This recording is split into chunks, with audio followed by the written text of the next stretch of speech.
संजय राऊतांनी शिवसेना हायजॅकचा प्रस्ताव शिंदेंकडे मांडला होता। राऊतच सर्वात पहिले फुटणार होते, मात्र शिंदेंनी प्रस्ताव नाकारल्याने ते थांबले। गुलाबराव पाटलांचा आरोप। भय आणि भ्रष्टाचारामुळे आमचे आणि पवारांचे आमदार सोडून गेले, आपल्यावर गुन्हा दाखल होईल अशी भीती गुलाबरावांना होती, संजय राऊतांचा दावा। हिंदी सक्तीच्या विरोधात आज मनसेचं मुंबईत आंदोलन, संदीप देशपांडेंच्या उपस्थितीत आंदोलन आणि सह्यांची मोहीम। हिंदी सक्ती गुजरातमध्ये नाही, मग फडणवीस राज्यात का लादतायत? राज्याचं मराठीपण संपवण्याचं कारस्थान राष्ट्रीय पातळीवर सुरू, संजय राऊतांचा आरोप।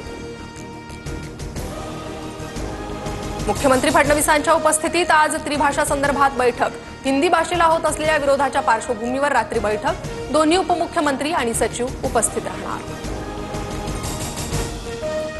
आम्ही नवीन पण कधी केमछो वरळी म्हणून कोणाचे पाय चाटले नाही, जिलेबियन फाफडा उद्धव ठाकरे आपडा म्हणालो नाही, संदीप देशपांडेंचं संजय राऊतांना ट्विट करत उत्तर।